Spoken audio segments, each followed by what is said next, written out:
Sa flashback ay pinakita na binubuksan nga ng mga sirena ang drum. Dahil dito ay nakatakas si Cerebon na ikinulong dito ni Frankie kaya pinilit makatakas ng mga sirena. Subalit gamit ang kapangyarihan ni Boydilla ay nahuli niya ang mga sirena at itinago sa loob ng kanyang katawan. Pagkatapos ay iniisip na ni Boydilla kung magkano ang kikitain sa mga nahuling sirena. Sa kasalukuyan ay pinaghihinalaan ng Neptune Army na ang Straw Hat ang nangkidnap sa mga nawawalang sirena. At dahil sa hula ni Madam Charlie ay naisip rin ng mga prinsipe na mapanganib ang Straw Hat kaya kailangan nilang mag-ingat. Samantala sila Luffy ay sakay ni Megalo patungo sa palasyo ng hari. Sinabi ng hari na alaga ng prinsesa si Megalo kaya nagpapasalamat silang nakaligtas ito sa Kraken. Dagdag pa ng hari na nandoon na rin daw ang isa sa Straw Hat at isa itong swordsman na lasenggero. Naalala ni Nami na hinahanap ni Frankie ang pamilya ng master niyang si Tom. Si Robin naman ay may nais din daw makita na may kinalaman sa history ng lugar. Nagtanong si Nami kung saan nanggagaling ang liwanag. Sagot ng hari na dahil daw ito sa ugat ng isang mythical tree na siyang nagdadala ng liwanag ng araw mula sa itaas patungo sa Fishman Island.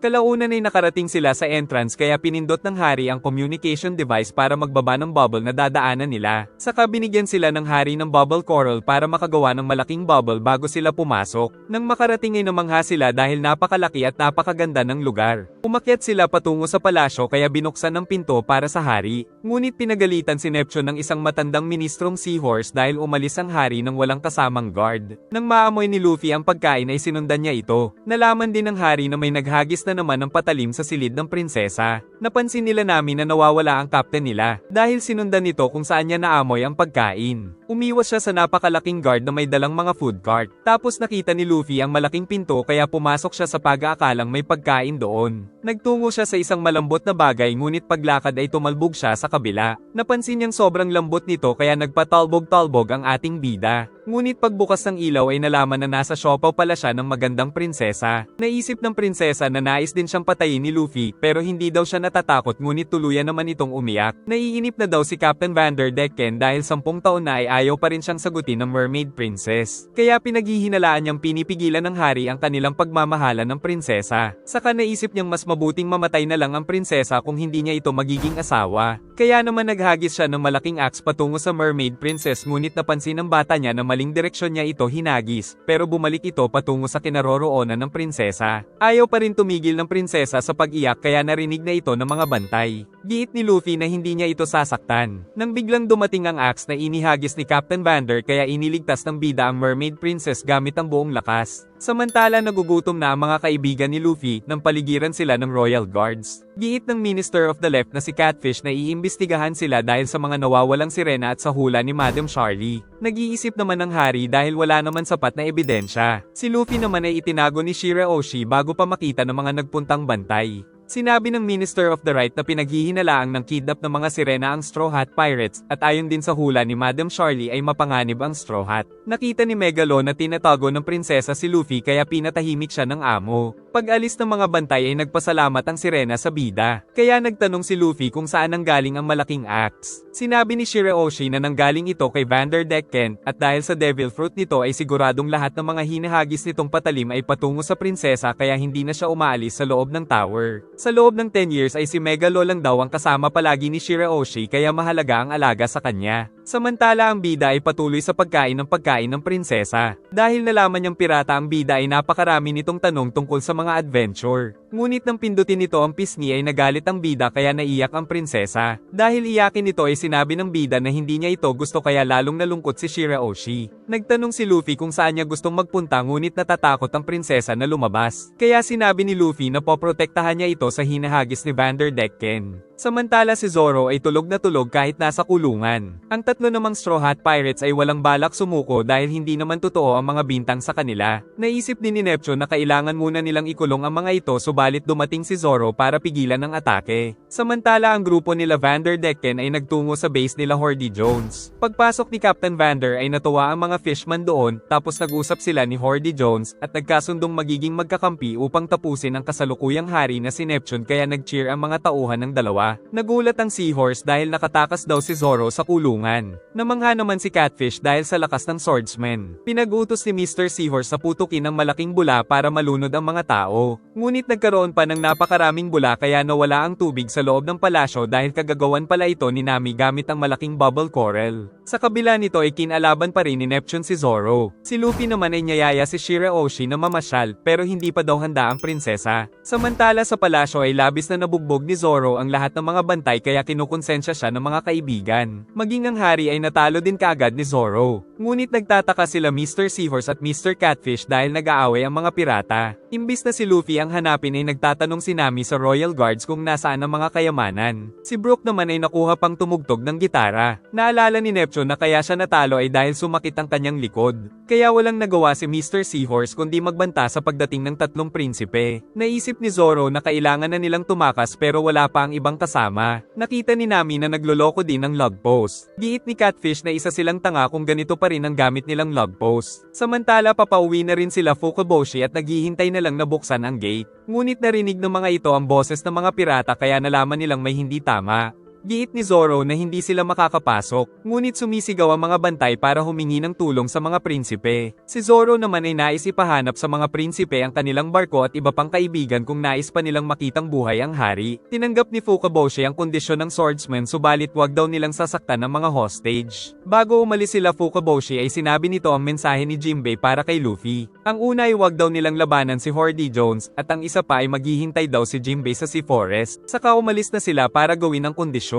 Pinag-utos ni Fukaboshi sa mga alagad na hanapin ang barko ng Straw Hat at iba pang crew nito. Samantala naging usap-usapan na sa labas ang ginawa ng mga pirata na pag-hijack sa palasyo. Nang tumalsik ang isang royal guard na kagagawan pala ni Chopper na naka-kung fu mode. Gamit ang teknik ay mabilis lang na tinalo ni Chopper ang ilan sa mga ito para daw makapagpahinga si Sanji. Ngunit lumabas pa rin ang Cook para tignan ang sitwasyon. Samantala si Shirahoshi ay natatakot pa rin na lumabas sa kanyang silid kaya naiinip na ang bida. Kaya sinabi ng prinsesa na nais niyang mamasyal sa Sea Forest pero natatakot talaga siya. Nang biglang yumanig dahil pinauulanan pala ng napakaraming bagay ang pinto ng silid ng prinsesa. Nag-alala ang mahal na hari nang marinig ang pagyanig kaya wala siyang choice kundi ipagkatiwala ang kaligtasan ng prinsesa sa mga pirata. Nais nang tumulong ni Brook dahil gusto niya daw makita ang panso nito. Ngunit bago makaalis si Brook ay nagmakaawa si Mr. Seahorse dahil siya daw ang namamahala sa kaligtasan ng prinsesa. Kaya dinala na lang siya ni Brook patungo dito. Nagtatanong si Shirahoshi kung tutulungan ba talaga siya ni Luffy na magpunta sa Sea Forest, giit ng bida na siya na ang bahalang magtanggol sa prinsesa. At may naisip din daw na paraan si Luffy para makapag-disguise ang prinsesa. Nakita nila Brook at Mr. Seahorse na mga tao pala ang inihagis ni Vanderdecken patungo sa silid ni Shirahoshi. Ngunit nakasurvive ang mga ito at tila may balak na masama sa prinsesa. Samantala si Shirahoshi ay pumasok sa loob ng bunganga ng alaga nito.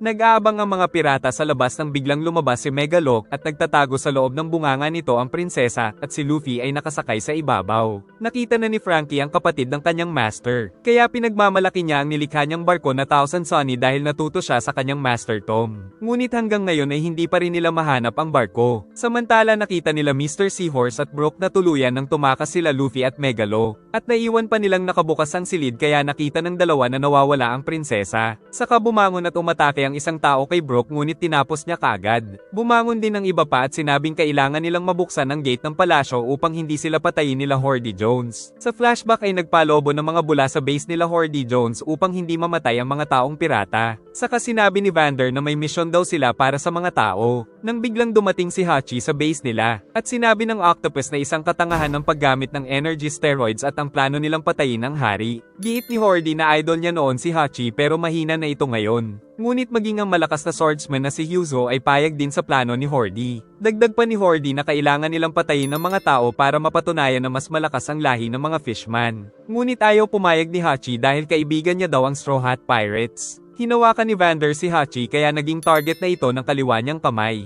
Kaya nang maghagis ito ng patalim ay tumama ito sa likod ng octopus. Pagkatapos ay kumuha siya ng mga palaso. Humingi ng tulong si Hachi kay Hordy, sagot ni Hordy na hindi niya daw under si Vanderdecken. At nang inihagis ni Decken ang mga palaso ay natawa pa si Hordy sa dati niyang idolo. Hindi nito tinigilan si Hachi kahit nakalabas na siya sa base ni Hordy. At kahit bilasan niyang lumangoy ay tinamaan pa rin siya ng napakaraming palaso. Giit ni Vander na dalawa ang pwede niyang markahan, kaya ang kanang kamay ay hindi pa niya hinuhugasan para hindi matanggal ang target niya na si Shiraoshi. Pagkatapos ay pinag-utos ni Horde sa mga taong pirata ang misyon na buksan ang gate ng palasyo para makapasok sila. Subalit para makapasok ang mga ito sa loob ay ibabato daw sila ni Dekken patungo sa pinto ni Shiraoshi. Natakot ang mga ito na mamatay pag tumama sila sa pinto, pero walang pake si Horde dahil mga mabababang uri ng nilalang lang daw sila. Nagsimula si Horde na ihagis ang mga ito sa ere at dahil sa Devil Fruit ay nagtungo ang mga ito sa kinaroroonan ni Shiraoshi. Ngayon ay hinahabol sila Brook ng mga piratang hinagis ni Dekken upang gawin ang misyon na binigay sa kanila kung hindi ay papatayin daw sila ni Horde.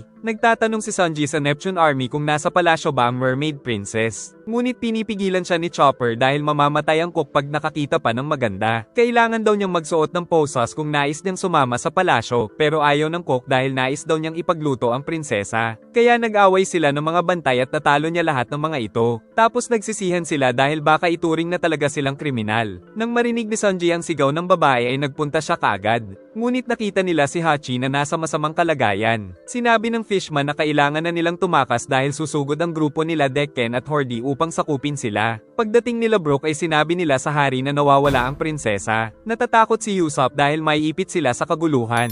At dumating ang mga desperadong pirata sa utos ni Horde para hindi daw sila patayin. Kasalukuyang namamasyal sila Luffy at Shiraoshi. Kaya natutuwa ang prinsesa dahil ngayon niya lang nakita muli ang mga ito sa loob ng 10 taon. Ngunit nais daw nitong magtungo sa Sea Forest na isa palang libingan. Samantala sa Sea Forest ay doon pala nakalibing ang Reyna. Giit ni Jinbei na dahil sa pagkamatay ng Reyna ay lumaki ng malalakas at matitibay ang tatlong prinsipe. Subalit wala pa rin daw makakalimot sa kadakilaan ni Queen Otohime. Natutuwa si Shiraoshi ngunit nahihirapan na si Megalo. Nakita din nila ang ibang mga nilalang na dumaan pero hindi makilala dahil malayo. Maging ang mga fishman sa ibaba ay napansin ng mga ito at nagtaka kung saan patungo. Ang mga bantay ay nag-alala sa kanilang nakita pero hindi makontak sa transponder snail ang mga kasamahan. Napag-alaman na ang New Fishman Pirates pala ito na naglalayong pabagsakin ang kaharian sa pamumuno nila Horde Jones at Vander Dekken. At tila tagilid sila Neptune dahil mukhang malalakas ang mga kasapi nila. Mag-isa si Robin nang sugurin siya ng Neptune's army para hulihin. Ngunit hindi pumayag ang dalaga kaya bigla itong naglaho at gumamit ng bago niyang teknik kaya naman natalo ang lahat ng mga ito. Sumakay na si Robin sa bus dahil hinahanap niya pala ang poneglyph na nasa Fishman Island. Sa palasyo naman ay nagtatanong si Usopp kung bakit ginagawa ito ng mga pirata. Sagot ng mga pirata na natatakot sila sa kanilang pinuno kaya susundin nila ang utos nito. Subalit sa lahat ng mga sumugod ay tinatalo lang ng bawat kasapi ng Straw Hat Pirates na nandoon dahil sa agwat ng kanilang mga kakayahan. Nahihirapan na talaga si Megalo dahil kanina pa nasa bunganga niya ang kanyang amo. Kaya nailabas niya na ang prinsesa, pero tinago ito ulit. Iniisip ni Mr. Catfish na isang killer si Zoro dahil nag-e-enjoy daw itong hiniwa ang mga tao. Naiiyak si Neptune dahil nag-aalala sa kanyang anak na si Shiraoshi. At nagmana daw sa kanya ang prinsesa kaya madali itong makita, ngunit isang pangit na sirena ang nai-imagine ni Brook. Naisip din ng hari na baka pumasok ito sa bunganga ni Megalo pero natawa lang ang mga tauhan niya. Ngunit nahatsing si Luffy dahil tama ang hula ng hari. Giit ni Nami na hindi kidnapper si Luffy pero ayaw maniwala ng hari, at hindi nila napansin na binuksan ng isang pirata ang gate, kaya naman nagkaroon ng lagusan para sa grupo nila Horde.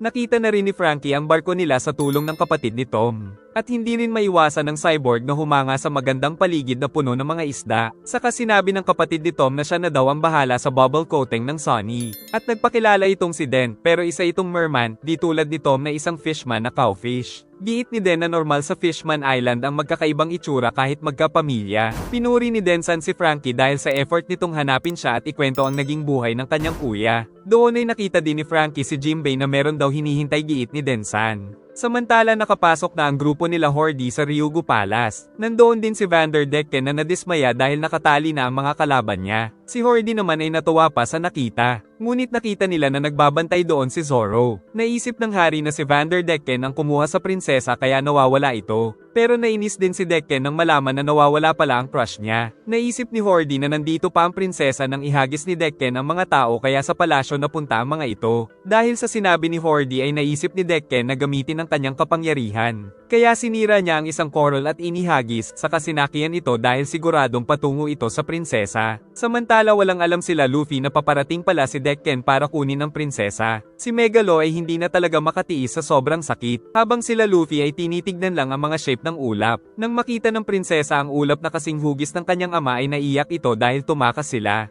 kaya pinatawa siya ng ating bida. Pero pati si Megalo ay natatawa. Si Neptune naman ay naiiyak dahil patungo na si Decken sa kanyang anak, kaya sinabi nitong ibibigay ang lahat sa Straw Hat Pirates basta iligtas lang nila si Shirahoshi. Napansin ni Nami na may tatak ng Arlong Pirate si Hordy Jones. Nainis si Mr. Seahorse dahil dati pala nilang sundalo si Hordy Jones pero ngayon ay leader na ito ng mga pirata. Sagot ni Hordy na sumali lang siya sa army para magsanay upang matalo ang mga tao. Saka naalala ni Hordy ang nakaraan nung hinaharas sila ng mga taong pirata. Subalit mabilis lang na tinalo ni Arlong ang mga piratang tao. Kaya naman naging idol daw ni Hordy si Arlong. Subalit nabalitaan daw niya na may tumalo sa idol niya ng mga tagalupa na walang iba kundi sila Luffy. Ginamit ni Hordy ang kakaibang lakas kaya nagsimulang mag-crack ang malaking bahagi ng Ryugu Palace at natakot ang mga sundalo. Si Nami naman ay nagpatulong tumakas kay Kami. Dahil sa ginawa ni Hordy ay nagsimulang pumasok ang tubig sa loob kaya nanganganib ang mga tao. Tapos ginamit nito ang patak ng tubig ng mga arrow patungo sa maraming mga sundalo. Ngunit hindi umuubra kay Zoro ang mga ito. At hindi rin nakakatagos sa katawan ni Neptune ang mga atake. Kaya pinrotektahan nito ang mga sundalo na nasa harap niya ngunit patuloy sa pag-atake si Hordy. Hindi tumatama ang mga ito kay Zoro, saka gumamit ito ng one sword style patungo sa kalaban pero panangsalag dito ang tauhan. Saka inutos ni Zoro na pakawalan nila ang mga sundalo, pero nawawala ng lakas si Brook pag nakaapak sa tubig. At napansin nilang nawawala sila Kami at Nami. Nagsimulang pakawalan ng dalawa ang mga sundalo sa utos ni Zoro, ngunit sumugod na rin ng New Fishman Pirates. Kaya nagpalabas si Usopp ng bulaklak na naglalabas ng amoy utot na aroma kaya natigilan sila. Pinakawalan na rin ni Zoro ang hari, saka nakiusap na iligtas nito sila Usopp at Brook, ngunit sumisid na si Hordy, kaya sumunod si Zoro sa ilalim. Si Frankie ay nagbabantay naman sa kanilang barko nang dumating doon si Robin. Saka nagtungo ang babae sa gubat dahil nais niyang malaman ang kasaysayan dito. Patuloy ang pagpasok ng tubig sa palasyo. Samantala inaatake ni Hordy nang walang tigil si Zoro sa tubig pero sa kabila nito ay nakakapalag pa rin ang swordsman. Hinagis nito ang sibat at pinabanda naman ni Zoro ngunit biglang umatake ng maraming splash arrows ang fishman patungo sa kanya. Kaya gumamit si Zoro ng Dragon Twister para mapigilan ang mga ito. Samantala si Hachi ay pinapagaling ni Chopper. Ngunit nagagalit na rin sa kanila ang mga fishmen dahil nawawala daw ang tatlong sirena. Giit ni Sanji na gusto niya mang iuwi ang mga ito ay hindi niya pa rin gagawin. Pero pinagbabato na sila ng mga fishman. Nakita ni Luffy ang mga kaibigan sa ibaba. Samantala si Megalo ay nahihirapan na talaga kaya nahulog ang bida at nagtungo kay Hachi pero ayaw nitong sabihin kung sino ang nanakit sa kanya. Saka napansin nilang kakaiba ang kinikilos ni Megalo. Nang hindi na nito kayanin ay nailabas nito si Shirahoshi kaya namangha ang mamamayan sa kagandahan nito. Mabuti ay nakatalikod si Sanji kaya pinipigilan din siya ni Chopper na lumingon kung ayaw niya daw mamatay. Si Vanderdecken naman ay tuwang-tuwa dahil patungo na siya kay Shirahoshi. Naisip naman ng mga fishman na nakidnap talaga ang prinsesa ng Straw Hat. Samantala si Sanji ay narinig na nasa likod niya ang prinsesa pero pinipigilan pa rin siya ni Chopper kung ayaw nitong mamatay. Ngunit mas nanaisin pa daw nitong mamatay kung matutupad naman ang pangarap niya na makita ito kaya lumingon na si Sanji. At nang makita ang napakagandang mermaid princess ay naging bato angkok. Habang tinatanong ni Luffy si Hachi ay hinuli naman sila ng mga fishman.